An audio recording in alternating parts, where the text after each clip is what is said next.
This is a story of a little robot named Cypher.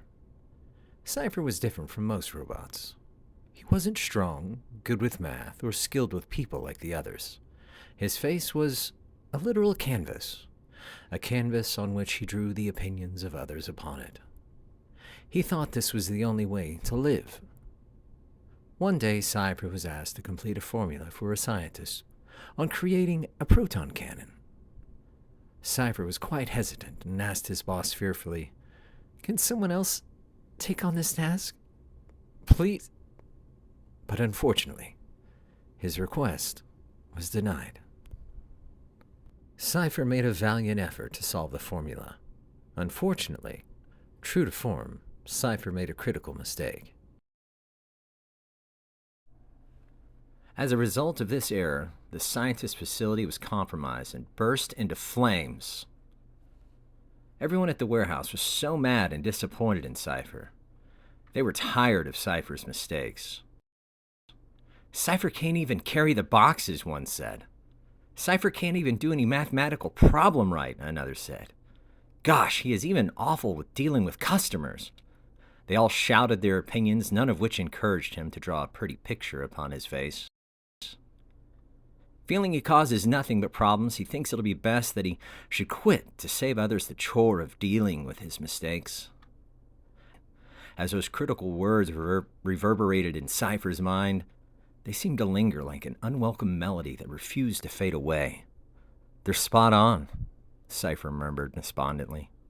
"I find it challenging to fulfill those expectations." Perched at the bus stop, engulfed in a whirlwind of uncertainty, Cypher grappled with a profound sense of displacement. He pondered his existential quandary, questioning where he truly belonged in the vast expanse of the universe. He knew not his destination, but somehow he knew he wasn't there yet. As Cypher gazed into the vast unknown, a magnificent space manta ray caught his attention with a captivating ad. What could this ad be, he wondered. Upon closer inspection, the message beckoned, "Experience the wonders of Coral Crescent. Your welcoming embrace awaits." Cypher's excitement was palpable.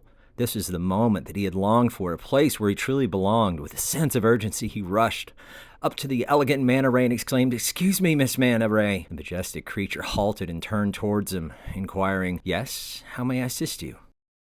Gasping for breath, Cypher implored, "Do you happen to know the way to Coral Crescent?" The majestic manta ray imparted, "Ah, indeed. All you need to do is board the bus 223 to Flixar, and from there hop on bus 336 to reach Coral Crescent." Cypher exclaimed, "Thank you, Nebula," the manta ray replied. "Thank you, Nebula." Before Nebula could warn Cypher about the perils of Flixar, he had vanished. Cypher never ventured far from the familiar confines of the warehouse. He watched as various extraterrestrial beings, robots and aliens hurried by, each one unique in design and demeanor. Suddenly his reverie was shattered by a strange, peculiar sound drifting from somewhere behind him, a low hum that swelled and dipped in an almost melodic pattern. He glanced over his shoulder, ready to investigate, yet found nothing but the mundane surroundings of the bus. He shook his head, trying to dismiss the idea that his mind was playing tricks on him. Just when he thought it might have been a figment of his imagination, the mysterious sound returned, more insistent this time, urging him to uncover its origin. Then bending down, he peeked beneath the seat, and there, to his astonishment, he spied tiny furballs bustling through a passenger's luggage. Him both bewildered and captivated. For stared in shock and wonder, his attention was abruptly diverted by a sudden weight on his back. Startled, he jerked his head up, sending one of the tiny furballs flying to the back of the bus. His eyes widened as he turned to see them darting away, clutching one of his precious spheres. Fury bubbled within him and his intent on reclaiming his stolen prize, but just as he had made his move, the bus lurched to a sudden stop, sending Cypher sprawling to the floor. The speakers crackled to life, announcing, "Welcome to Flexar." A swarm of little fur balls poured past him, tumbling off the bus like a furry avalanche. They trampled over him, chattering excitedly as they scattered into the unfamiliar surroundings.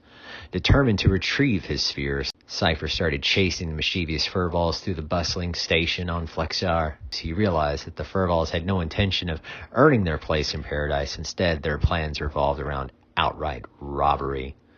Despite his self-doubt, Cypher reflected on his past. He might not have excelled at his job, but it had taught him the true value of hard work. He was resolved to stop The nefarious furballs reclaim his stolen sphere and return everything they had taken. His resolve solidified. This time he would prove that hard work could triumph over mischief. Cypher followed the furballs into a narrow alleyway. He quickly ducked behind the corner, heart pounding. He listened intently, straining to hear their chatter. The mischievous creatures were just ahead, their voices bubbling with excitement as they prepared to enter their secret lair. Taking a deep breath, Cypher steadied himself, ready to confront them and reclaim what was rightfully his. Stepping cautiously from the shadows, Cypher cleared his throat, drawing the attention of the mischievous furballs.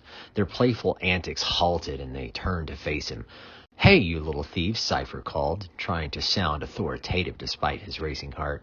"You took my sphere and everyone's belongings on that bus." A large furball with a tuft of fur on its head, clearly the leader, stepped forward with a smirk. "And what are you going to do about it? Cry? That's not very brave of you." Himself. "You think stealing is clever? Those treasures mean something to us. We've worked hard for them. Things hold more value for you when you work for them." The leader chuckled, and the other furballs joined in, their laughter echoing off the alley walls. "Hard work?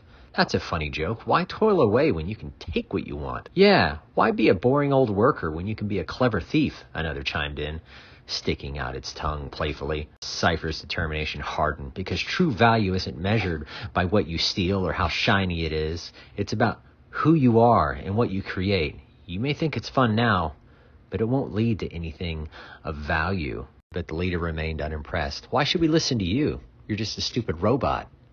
As the other furballs began to chatter and mock him again, one small furball, its fur a softer shade than the rest, stepped forward. "But what if he's right?" scoffed. "Don't listen to him, Flick. You'll just end up boring like him." Flick hesitated, glancing back at Cypher. "I don't want to be just a thief. What if there's more to life?" Cypher seized the moment. "Exactly. If you return what you've taken, I can show you how to earn treasures of your own. Ones that have real meaning." The leader growled, but Flick looked torn. "I want to know, but the others," Cypher urged. "You can choose your path." With a flick of its tail, Flick took a step towards Cypher while the leader and the rest of the furballs rolled their eyes.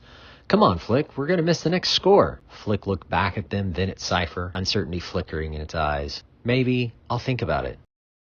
As the leader and the others scampered off, Flick lingered for a moment longer, weighing its choices before finally following the group. Cypher trudged back to the station, pondering his next move as he watched the buses come and go. The vibrant colors of the sunset painted the sky, but his heart was heavy with disappointment. Suddenly, he heard a soft plop beside him. Turning his head, he was surprised to see Flick shyly sitting next to him, eyes wide, glinting with determination. "Here," Flick said. "I stole it back for you." Cypher's heart leapt with gratitude and disbelief. You did? But why?" Flick shrugged with a hint of embarrassment coloring its cheeks. "Because you were right. I don't want to be just a thief. I want to find something that matters to me, and I thought maybe I could help you." A smile broke through Cypher's earlier gloom. "You don't know how much this means to me, Flick. Thank you." Flick's expression brightened with the praise. "Can I join you? I want to learn how to earn treasures for myself, like you said." Cypher nodded, feeling a renewed sense of hope. "Of course. Together we'll find a way to show the others that there's more to life than stealing." As the sun dipped below the horizon, Cypher and Flick sat side by side, ready to embark on a new adventure, one filled with possibilities, friendship, and the true value of hard work, and finding value in themselves along the way.